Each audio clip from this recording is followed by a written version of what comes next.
Indonesia, tempat kita bernaung dalam bingkai Bhinneka Tunggal Ika. Assalamualaikum warahmatullahi wabarakatuh. Salam sejahtera untuk semuanya. Selamat berjumpa kembali bersama Lukman Republik, Sekber Wartawan Indonesia Kabupaten Jember. Pada hari ini, hari Senin tanggal 19 Mei 2025, Lukman Republik ada di Aula Hotel Kebon Agung Kabupaten Jember dalam rangka melaporkan kegiatan Rakerda, Rapat Kerja Daerah yang ketiga Sekber Wartawan Indonesia Kabupaten Jember dengan tema menjalin sinergi dan kolaborasi membangun negeri. Untuk lebih jelasnya, yuk kita simak serangkaian kegiatan Rapat Kerja Daerah yang ketiga Sekber Wartawan Indonesia Kabupaten Jember berikut ini. Untuk menjadi wartawan profesional dan sejahtera, Sekber Wartawan Indonesia milik kita bersama. Assalamualaikum warahmatullahi wabarakatuh. Shalom, salam sejahtera, selamat pagi dan semangat. Oke. Hari yang kita tunggu-tunggu.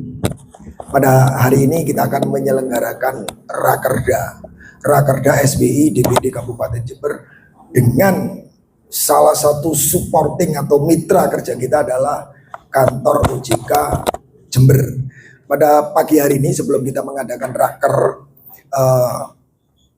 dari OJK berkenan akan memberikan sebuah paparan program terkait dengan kerjasama kita dengan OJK. Kemudian kita juga berterima kasih kepada OJK yang sudah memberi support kepada kami, ya kan? Jadi kami atas nama seluruh pengurus dan anggota Sekber Wartawan Indonesia DPD Kabupaten Jember mengucapkan terima kasih. Untuk menyingkat waktu, kami akan mempersilahkan Mas Dandi dari Humas. Tetapi sebelumnya kami mohon kepada Pak Ketua untuk memberikan sepatah dua patah kata. Terima kasih.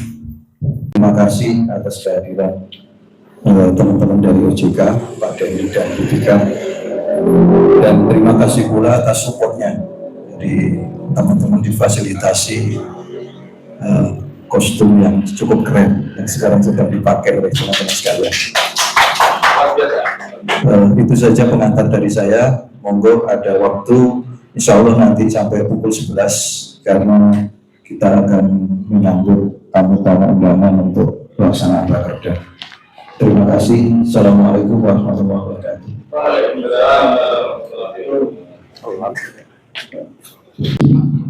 Ya, terima kasih. Assalamualaikum warahmatullahi wabarakatuh.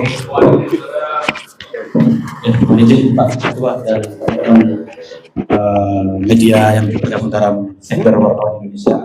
Sebelumnya saya ingin menyampaikan salam Pak Ketua dari Pak Mufid. Beliau berhalangan hadir karena harus ke Surabaya pagi ini dan akan ada beberapa acara luar kota di minggu ini. Tapi mungkin insya Allah besok hanya satu hari di Jember, mungkin pagi. Memang saya dan juga saya dalam kerja kita banyak informasi juga akan bermanfaat juga bagi masyarakat luar karena memang salah satu fungsi tugas OJK juga mengedukasi masyarakat dan teman-teman media itu merupakan perpanjangan tangannya. Kalau menurut kami sebagai yang dapat menginformasikan ke semua masyarakat juga salah satunya melalui media.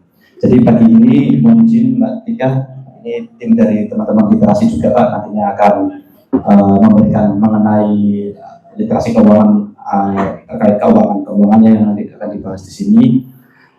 Dan semoga nanti juga antusias dari teman-teman wartawan mau kita harapkan nanti ada beberapa gimmick sih biasanya kita paparkan. Kurang lebihnya itu ya sih Pak Ketua. Terima kasih. Wassalamualaikum warahmatullahi wabarakatuh. Assalamualaikum warahmatullahi wabarakatuh. Izin Pak Ketua dan rekan-rekan dari SWI, perkenalkan nama saya Tika. Izin hari ini saya ingin berbagi diskusi gitu dengan bapak-bapak sekalian mengenai sosialisasi singkat terkait dengan keuangan. untuk pasti bapak-bapak dan di sini tahu lah apa itu OJK. Kalau OJK itu sendiri kan otoritas yang mengawasi dan melindungi sektor jasa keuangan. Nah, di sini OJK sendiri itu kan peluruhan dari Bank Indonesia, di mana Bank Indonesia sebelumnya yaitu memiliki kewenangan mengatur dan mengawasi bank, melebur menjadi satu bersama dengan Bapepam LK, di mana Bapepam LK itu mengatur dan mengawasi pasar modal dari KMB. Bank Indonesia dan Bapepam LK itu melebur menjadi satu, sekarang menjadi OJK, di mana OJK itu sendiri terbentuk dari Undang-Undang Nomor 21 Tahun 2011 dan diperkuat di Undang-Undang Nomor 4 Tahun 2023 terkait dengan P2SK. Untuk tadi di awal kan disampaikan bahwa OJK itu memiliki peran dan fungsi untuk melakukan pengaturan dan pengawasan mengenai OJK terkait dengan industri jasa keuangan. Namun tidak hanya mengatur dan mengawasi industri jasa keuangan, namun OJK sendiri itu memiliki fungsi untuk melindungi konsumen dan masyarakat. Kemudian kemudian selanjutnya terkait dengan bijak kelola keuangan. Pasti bapak-bapak di sini pasti sudah mahir lah mengenai terkait dengan pengelolaan keuangan. Kenapa sih kita perlu mengelola keuangan? Karena untuk menjaga, kita nggak tahu ke depannya seperti inflasi yang terjadi, kemudian harga kenaikan yang terjadi, itu kan kita tidak bisa memprediksi. Contoh seperti beras tahun 2010 dulu pasti harganya masih di bawah 5.000 atau bahkan masih 5.000. Namun sekarang harga beras sendiri sudah mencapai harga 15.000 per kilonya. Itu mengalami kenaikan 3,1%, sekitar 3,1% per tahun. Seperti emas, yang saat ini emas pun juga, dulu emas masih sekitaran harga 500.000 per gramnya, sekarang sudah sampai 2 juta per gramnya. Itulah alasan itulah kenapa kita mesti bijak dalam mengelola keuangan. Kemudian apa sih yang perlu kita lakukan untuk pengelolaan keuangan? Nah, kita bisa melakukan pengelolaan keuangan itu bisa dengan menabung dan investasi. Instrumen yang bisa kita gunakan untuk menabung dan investasi itu bisa ke bank, itu berupa deposito, kemudian bisa ke pasar modal, itu dalam bentuk saham, reksadana, kemudian bisa tadi ke emas. Tapi kedepannya kita mesti berjaga-jaga nih terkait dengan investasi. Terkadang kan zaman sekarang tuh banyak sekali yang investasi yang bodoh, investasi yang iming-iming dengan bunga yang kecil, bunga yang besar, namun resikonya kecil. Itu perlu kita waspadai gitu, karena tidak pernah ada yang namanya investasi dengan imbal return yang besar, namun resikonya kecil, itu pasti tidak ada. Itu perlu diwaspadai. Nah, OJK sendiri ini memiliki yang namanya bekerja sama dengan instansi-instansi terkait untuk memberantas yang namanya aktivitas keuangan ilegal, seperti OJK bekerjasama dengan Bank Indonesia, Kementerian Keuangan, Kominfo, Kepolisian, Kejaksaan untuk untuk penanganan terkait dengan investasi ilegal. Namanya Satgas Pasti, Bapak. Nah, tugasnya itu apa? Tugasnya itu yaitu melakukan edukasi dan sosialisasi mengenai aktivitas keuangan ilegal. Jadi aktivitas keuangan ilegal itu sosialisasinya dijalankan oleh OJK, namun dilakukan oleh anggota yang tergabung menjadi dalam Satgas Pasti itu sendiri. Kemudian melakukan pemantauan potensi terjadinya investasi ilegal. Nah, penanganannya yaitu dengan dilakukan pemeriksaan, kemudian melakukan kegiatan investasi ilegal. Ketika kita menemukan adanya investasi ilegal, kita harus segera melapor baik ke OJK atau instansi terkait seperti ke kepolisian, seperti itu, dan memblokir situs aplikasi yang jika situs itu berindikasi investasi ilegal, seperti itu. Nah, apa sih yang perlu kita lakukan? Yang perlu kita tahu, ini tuh investasinya bodong atau legal atau ilegal. Nah, biasanya investasi bodong itu keuntungan yang memberikan keuntungan yang besar dalam waktu yang cepat, itu perlu diwaspadai. Kemudian perekrutan member seperti MLM seperti itu juga perlu diwaspadai. Kemudian terkadang memanfaatkan public figure untuk menarik minat masyarakat, supaya kan banyak sekarang kan ada beberapa public figure yang terjerat investasi bodong. Nah, itu tuh perlu kita waspadai, jangan hanya kita tahu oh artis ini mengiklankan ini lalu kita langsung percaya bahwa itu investasi yang menjanjikan. Nah, itu perlu kita gali. Kemudian mengklaim bahwa investasi itu memiliki resiko yang rendah atau bahkan tanpa resiko, itu perlu kita waspadai. Bahkan kadang kan nilai saham, deposito itu kan tidak memiliki return yang terlalu tinggi tanpa memiliki resiko. Bahkan saham pun bisa jeblok ketika memang pasar sedang tidak baik. Nah, itu yang legal pun juga masih ada risiko itu gitu. Itu perlu diwaspadai. Kemudian tadi legalitasnya jelas. Apabila legalitasnya tidak jelas, seperti tidak memiliki izin usaha, izin kelembagaan tidak memiliki izin usaha, nah itu perlu diwaspadai. Berarti ini perusahaannya bodong nih, perusahaan ilegal seperti itu. Lalu selain investasi bodong, sering nih sekarang marak yang kita temui adalah pinjaman online, pinjol. Nah, namun sekarang namanya ganti Pak, namanya pinjaman daring. Nah, pinjaman daring itu adalah pinjaman yang misalnya yang terdaftar dan berizin di OJK. Namun kalau pinjol itu yang tidak memiliki izin di OJK yang tidak kita awasi. Nah, saat ini per 28 Februari kemarin itu ada 97 pindar yang terdaftar yang legal yang kita awasi. Nah, kalau semisal setiap kali, nggak masalah kalau Bapak ingin, memang kan berbedanya kalau pinjam di pindar atau pinjolnya, pindar dengan di bank kan pasti ada berbeda ya. Nah, kadang kan lebih dimudahkan di pindar, namun perlu diwaspadai apakah pindar ini tuh memiliki izin atau diawasi oleh OJK atau tidak. Karena kalau tidak diawasi OJK, kita tidak bisa melakukan tindakan apapun untuk itu. Tapi jadinya nanti larinya ke Satgas pasti yang tadi di awal yang saya sampaikan tadi. Nah, kalau pindar yang legal biasanya itu tidak ada biasanya hanya bisa mengakses kamera, mikrofon, dan location. Kalau di antara tiga itu meminta permission untuk akses, berarti itu pindar yang pinjol yang tidak diawasi oleh OJK tadi, pindar yang ilegal. Nah, pindar ilegal biasanya itu diikuti dengan ancaman teror, kemudian pencemaran nama baik, penghinaan, bunga pinjaman yang tinggi yang tidak ada batasannya, kemudian tidak memiliki izin resmi dari kami. Nah, apabila Bapak-bapak ini terkena pindar yang tidak ilegal atau pinjol tadi, itu bisa dilaporkan ke Sipasti Pak, Sipasti OJK. Kemudian apabila sudah jatuh tempo dan tidak mampu bayar, maka hentikan upaya mencari pinjaman baru untuk membayar utang yang lama.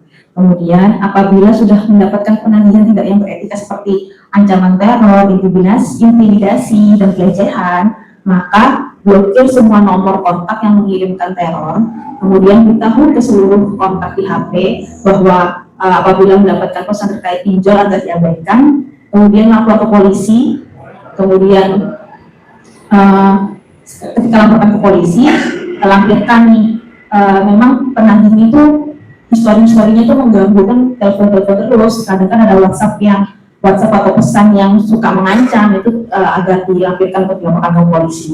Terus yang penting adalah jangan pernah mengakses ke pinjaman online yang ilegal seperti itu. Lalu selain kedua hal tadi, sekarang itu sering kita tuh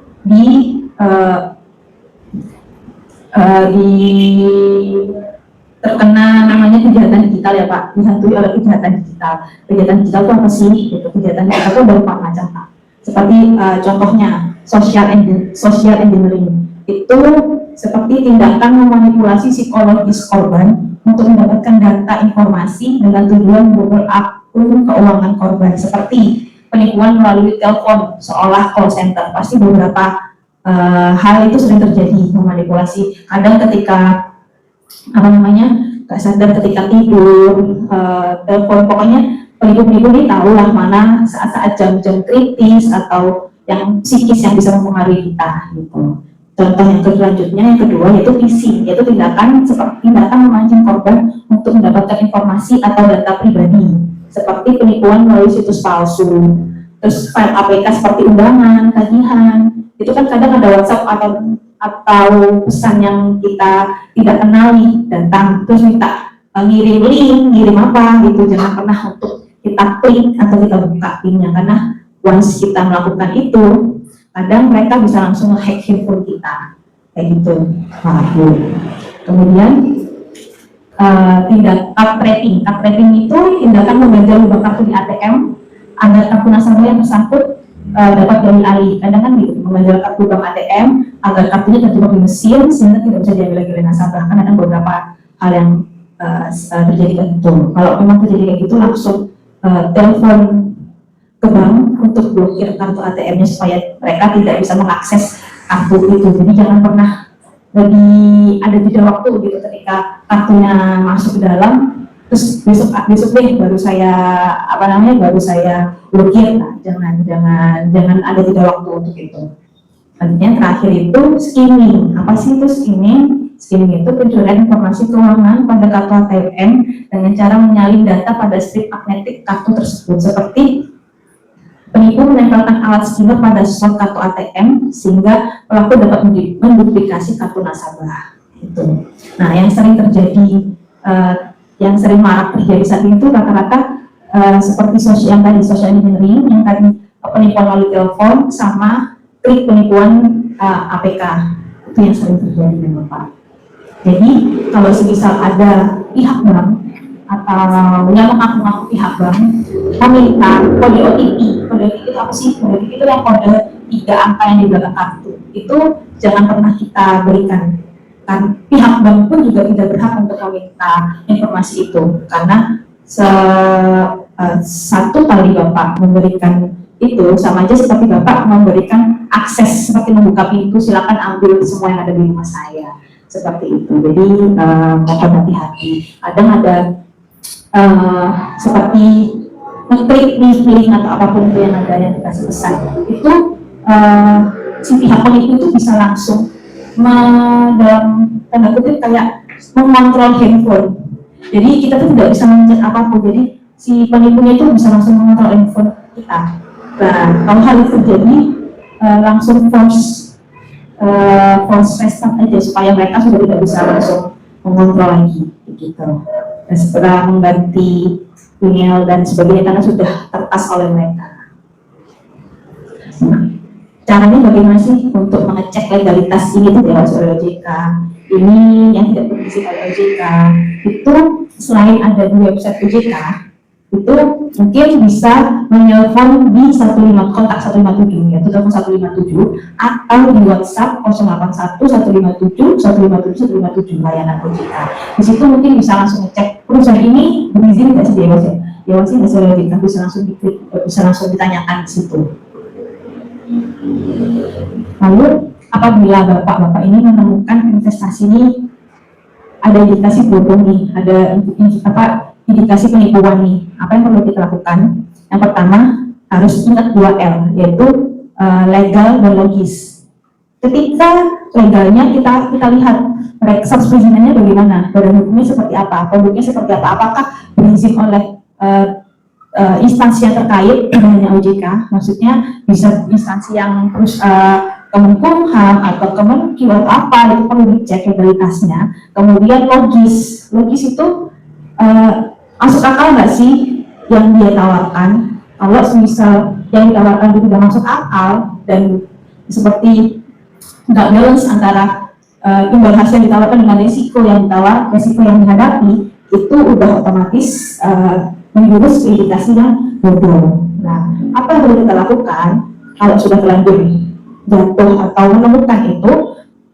Dilaporkan ke tadi yang namanya Satgas Pasti OJK, di mana dilaporkan ke sipasti.ojk.go.id. Di situ bisa disampaikan bahwa bapak ini menemukan ada penipuan investasi bodong seperti itu. Namun apabila dirugikan nih dari pihak investasi legalnya, harus segera dilaporkan ke polisi, karena polisi itu adalah salah satu anggota di Satgas Pasti yang OJK miliki, seperti itu.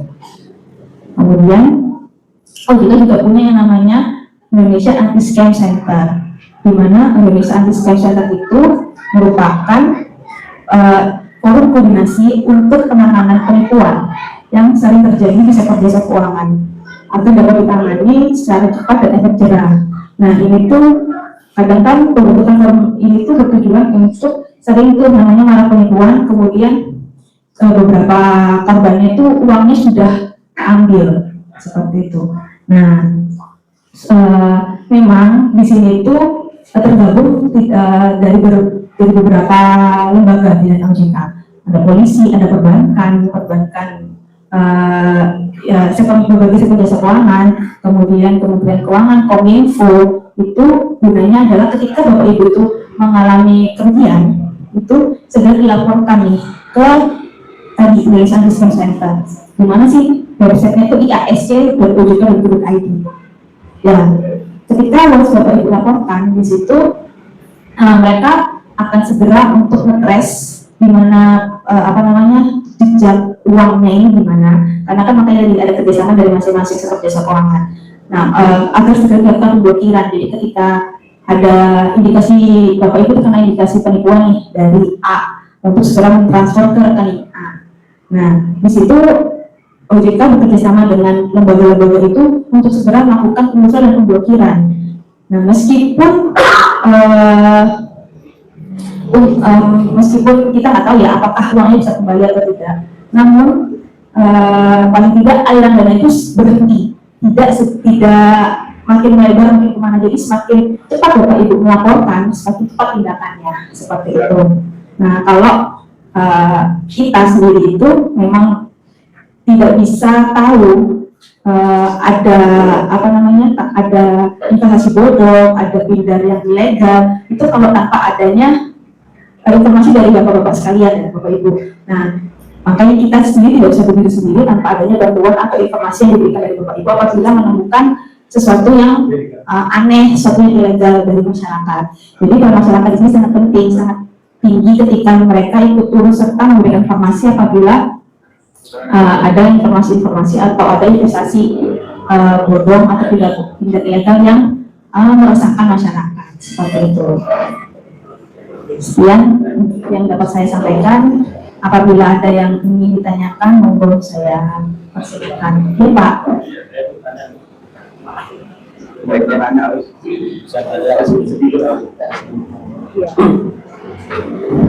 Assalamualaikum warahmatullahi wabarakatuh. Terima kasih Bu Rizky. Tadi dijelaskan beberapa kepolisian. Tentunya perlu disosialisasikan oleh kawan-kawan media. Namun dalam beberapa bulan terakhir ini Bu, banyak kejadian yang sangat-sangat merugikan bagi kawan-kawan yang memiliki uang di bank. Contohnya ada beberapa tetangga yang kemudian pinjam di bank resmi, bank pemerintah, kemudian agungannya sertifikatnya hutangnya sudah lunas, sertifikatnya 3 tahun belum bisa diambil. Ketika terjadi seperti itu, apa yang harus kita lakukan? Begitu. Ketika kita mencoba mengkonfirmasi kepada pihak terkait, perbankan khususnya, mereka selalu tertutup. Itu satu. Yang kedua, saya pernah mengalami hilang uang deposito di salah satu BBM yang saya nggak ngerti itu ketika deposito itu kita taruh, ada petugasnya yang ke rumah untuk menerima uang deposito itu. Nah, ketika sudah jatuh tempo, 1 tahun sebelum jatuh tempo kita beritahu bahwa tidak akan kami perpanjang karena akan ngambil. Alhamdulillah setelah jatuh tempo kami habis, petugasnya katanya sudah dipecat. Nah, ini kami kesulitan untuk mencari kemana uang kami ini ada. Ketika kami mencoba untuk ke perbankan di mana yang tertulis di stempel dan kop surat itu, membernya sudah dipecat, ada. Nah, ini persoalan-persoalan ini yang mensewu, jangankan orang awam Bu. Kami yang dari jurnalis, kalau kalau tidak dibantu informasi sebagian tadi itu, saya yakin kawan-kawan tidak punya uang mau nabung lagi. Karena nabung itu merupakan sisa dari yang dioperasionalkan untuk saving masa depan. Setelah masa depannya dibangun, uangnya hilang. Kami harus semangat. Mungkin itu aja sementara. Izin saya menanggapi langsung ya Pak. Ya, tadi kan disampaikan di awal fungsi dari OJK itu sendiri kan mengawasi dan melindungi. Apa sih yang melindungi? Yaitu sektor jasa keuangan dan konsumen. Sektor jasa keuangan yang bisa kami lindungi atau kita awasi adalah sektor jasa keuangan yang berizin dan diawasi oleh kita. Nah, tadi kalau Bapak tadi sampaikan bahwa ada mungkin bank atau lembaga pembiayaan atau BPR tadi ya Pak, itu berarti kalau seperti itu berizin, dicek dulu berizin atau tidak dari kita. Apabila berizin dan memang ada beberapa hal yang menyalahi perjanjian, namanya hutang, pasti kan ada namanya perjanjian kredit ya Pak. Pasti di situ ketika ada dua belah pihak yang dari pihak bank, dari pihak nasabah, ketika sudah melakukan tanda kontrak, berarti kan secara otomatis terikat di kontrak itu. Apabila ada salah satu pihak yang dirugikan di situ, apalagi pihak konsumen yang merasa dirugikan seperti yang sudah melakukan pelunasan namun dipersulit untuk mengambil sertifikat agunannya. Nah, OJK sendiri itu memiliki namanya fasilitas pelaporan untuk sektor jasa keuangan yang diawasi apabila ada konsumen-konsumen yang tidak puas atau mau menanyakan, misalnya mengadu atau menanyakan, gitu. Namanya APPK, aplikasi portal perlindungan konsumen Pak. Nah di situ tadi baik dari yang dari yang bank yang soal ambil agunan atau dari yang deposito tadi yang di deposito itu adalah ada oknum dari bank yang memainkan peran itu ya, maksudnya mengambil uang. Namun kan bank dari BPR itu masih ada, dicek dulu tapi apakah itu memang BPR yang kita awasi atau kadang ada koperasi-koperasi yang dianggap ini ya Pak, menganggap ini adalah BPR. Namun kita tegaskan sini bahwa OJK tidak mengawasi koperasi. Ada beberapa koperasi yang memang setelah tahun 2025 awal ini pengawasannya beralih ke OJK, namun itu ada beberapa koperasi sekitar 20 yang dilimpahkan oleh Kementerian Koperasi untuk kita awasi. Nah, selebihnya masih tanggung jawab Kementerian Koperasi ya Pak. Apabila tapi kalau memang itu BPR yang kita awasi, itu bisa dilaporkan ke APPK kita Pak. Nah, di APPK itu kan kadang kalau Bapak melaporkan langsung bertanya kepada pihak bank atau pembiayaannya ketika data masuk kan suka dilempar tunjuk tadi ini lah. Di pihak di sini di APPK itu kita sebagai penengah. Jadi pihak ketika konsumen mengadu di situ, pihak bank harus bukan bank sektor jasa keuangan yang dilaporkan diadu di situ wajib menjawab pertanyaan yang diajukan oleh konsumen. Yang di situ ada jawabannya sebelum hari kerja yang harus dijawab. Dari situ nanti OJK memantau apabila ada tindakan atau yang kurang, maksudnya yang kurang memuaskan di situ, OJK bisa memantau di situ Pak. Seperti itu. Tambah sedikit Bu, ya, karena ini momentumnya bagus ya untuk sosialisasi tugas OJK. Yang kedua, ini problem kekinian ya. Menurut pandangan ini merupakan pelimpahan dari Undang-Undang Koperasi terbaru tahun 2025 bahwa koperasi ada yang bersifat tertutup dan terbuka. Yang terbuka mungkin sebagian sudah mendaftarkan ke OJK gitu. Nah, saya mencoba melihat secara real di lapangan ada beberapa koperasi yang awalnya koperasi primer kemudian bergeser menjadi koperasi simak pinjago. Dan ini sangat memberatkan masyarakat. Nah, ketika kami terus izinnya, mereka selalu menghindar. Nah, ketika kami diskusikan dengan Kepala Dinas Koperasi, beliau menyampaikan bahwa untuk tahun 2025 Mas ada sebagian kewajiban yang dilimpahkan ke OJK. Nah, kira-kira apa saja bentuknya yang sekarang menjadi tanggung jawab OJK? Sehingga ketika kami nanti menulis tentang koperasi dan sebagainya itu tidak bias, jadi mendasar. Mohon dijelaskan. Terima kasih. Wassalamualaikum warahmatullahi wabarakatuh. Ada beberapa koperasi yang memang pengawasannya sudah dilimpahkan oleh pihak ini ya Pak, pihak Kementerian Koperasi, namun itu sendiri yang menilai adalah Kementerian Koperasi, Pak. Jadi Kementerian Koperasi yang menilai mana-mana yang sudah masuk pengawasan OJK, seperti pengelolaan dana 3, kemudian penyimpangan mungkin itu ya Pak. Namun tidak hanya itu yang mungkin yang menjadi dasar penilaian dari pihak koperasi. Nah, kalau jadi OJK ini menerima penilaian dulu dari Kementerian Koperasi, Kementerian Koperasi melakukan penilaian beberapa koperasi yang memang sudah masuk ke sektor jasa keuangan itu yang dilimpahkan ke kita untuk diizin untuk mengajukan izin kembali kepada OJK. Nah, untuk 5 koperasi itu sendiri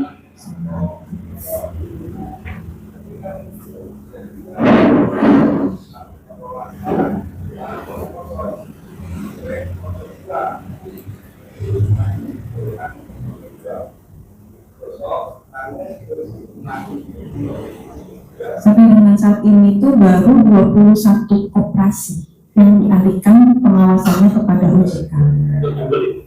Enggak, seluruh Indonesia Pak. Baru 21 koperasi ini. Selebihnya di luar 21 itu masih belum kita awasi. 21 nama koperasi ini pun juga itu dari Kementerian Koperasi yang melimpahkan pengawasannya kepada OJK dengan penilaian-penilaian yang sudah dilakukan oleh Kementerian Koperasi sebelumnya. Ya. Satu lagi Bu, terakhir ini kamu ini jam 9. Tadi ada Bapak itu mau tanya. Bapak. Oh. Satu lagi waktunya akan ini. Oh, iya, oke. Ya sudah, cukup ya, cukup ya. Terima kasih, mohon maaf. Assalamualaikum warahmatullahi wabarakatuh. Kedua, Berwartawan Indonesia, foto ke depan. tempat kita bernaung dalam bingkai Bhinneka Tunggal Ika. Jayalah sekber wartawan Indonesia, melangkah maju meraih cita-cita. Berkibarlah tinggi sampai ke pelosok negeri. Oke, terima kasih. Kami sampaikan terima kasih kepada Mas Kejutan untuk kita. Apalagi tadi bisa satu lagi soal tanya jawab. Di bawah panji sekber wartawan Indonesia.